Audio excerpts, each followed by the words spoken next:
حسن بصری رحمت اللہ علیہ کوٹھے پہ بیٹھا ہوا قرآن مجید کی تلاوت کر رہا ہے، جہنم کے عذاب کی آیت آ گئی۔ خواجہ حسن بصری اتنا رویا پتنالے میں سے آنسوؤں کا پانی نیچے ٹپکنے لگا۔ ایک آدمی جو پرنالے کے نیچے سے گزرا، اس کی پگڑی پہ چند ٹکڑے، چند قطرے ٹپکے۔ اس نے کہا کون ہے؟ شرم نہیں آتی؟ میری پگڑی خراب کر دی، پلیت پانی نل پتنالے میں سے پھینکا، میرے کپڑے خراب کر دیے۔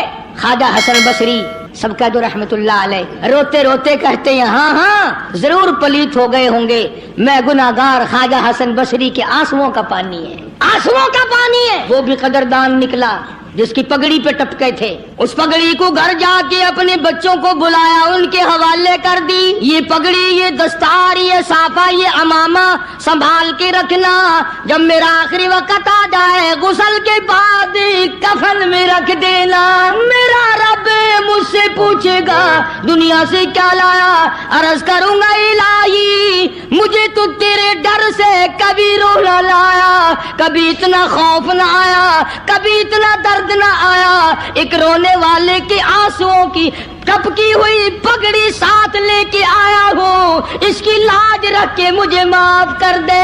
یقین والوں کی بات ہے جس کا یقین جم جائے۔ آج ہمارا قرآن پہ یقین نہیں، مصطفیٰ کریم صلی اللہ علیہ وسلم کے فرمان پہ یقین نہیں، حدیث پاک پہ یقین نہیں، پھر ہم کامیابی دنیا اور آخرت میں کیسے حاصل کر سکتے ہیں؟ فضیل بن عیاض رحمہ اللہ اپنے زمانے کے بہت بڑے بزرگ ولی کامل گزرے ہیں، سارا زمانہ جانتا ہے۔ فضیل بن عیاض مشہور محدث، مشہور اللہ والا، مشہور بزرگ ہے، اور حالت یہ اپنے زمانے کا سب سے بڑا ڈاکو، ولی تو بعد میں بنا نا، 99 آدمی ٹولی میں اور 100 آپ، 99 غلام تھے نیچے کے تھے، یہ سردار تھا۔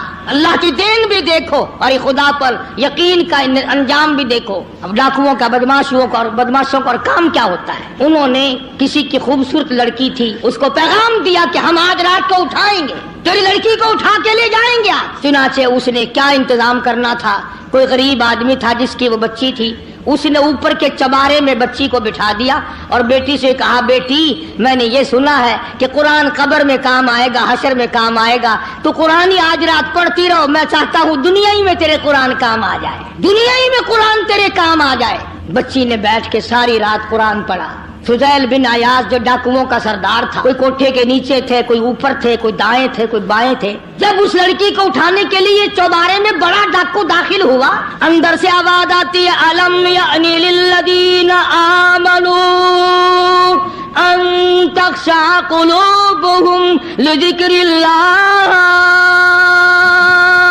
الم یعنی للذین آمنوا ان تخشع قلوبهم لذکر اللہ وما نزل من الحق۔ ترجمہ یہ ہے او اللہ کی ذات پر یقین رکھنے والے، او رات کے اندھیرے میں چلنے والے، تو خدا کے قہر سے کب ڈرے گا؟ کب مالک کے کائنات کے عذاب سے تیرے دل میں خوف آئے گا؟ اب بھی خوف کھا جا، میرے ذکر سے ڈر جا، میرے نام سے ڈر جا، میرے غضب سے ڈر جا، میرے قہر سے ڈر جا، میں تجھے معاف کر دوں گا۔ کوئی تقریر نہیں، کوئی واعظ نہیں، کوئی نصیحت نہیں، کوئی کس تبلیغ کا پروگرام نہیں۔ بچی نے قرآن کی آیت کو 2-3 مرتبہ دہرا کے پڑھا۔ فضیل بن عیاض نے قرآن سنا، عرب کا علاقہ تھا، قرآن سمجھتا تھا، بس دیر نہیں لگی، کوٹھے پہ کھڑا کھڑا کہنے لگا اپنا راستہ بدل گیا ہے، جس نے میرے ساتھ آنا ہے وہ میرے ساتھ آئے، جس نے بدماشوں کے ساتھ جانا بدماشوں کے ساتھ جائے۔ ہم تو آج توبہ کرتے ہیں، اور ایک بچی کا خدا کے قرآن پہ یقین ہے تو میں خدا کی ذات پہ یقین نہ کروں؟ اپنے زمانے کا بہت بڑا ولی کامل گزرا ہے، ایک آیت پہ یقین کر لیا، قرآن کی ایک آیت پہ، اور ہمارا ساری آیتوں پہ یقین نہیں، نماز کی آیتوں پہ یقین نہیں، زکوٰۃ کی آیتوں پہ یقین نہیں، رمضان کے روزوں کی آیتوں پہ یقین نہیں۔ ابھی آ رہا ہے نا گرمی کا رمضان، لوگوں کو ابھی سے پھانسی لگ رہی ہے۔ انشاءاللہ بوتلیں مانج کے رکھ لی ہیں کافی سارے لوگوں نے، سارا سال بس سارے مہینے بوتلیں دکھاتے رہیں گے، حاجی صاحب روزہ نہیں، او جی تگڑا نہیں، طبیعت خراب ہے، کب سے؟ بس جی چاند نظر آیا نا، چاند نظر آتی طبیعت خراب ہو گئی۔ اللہ مکری،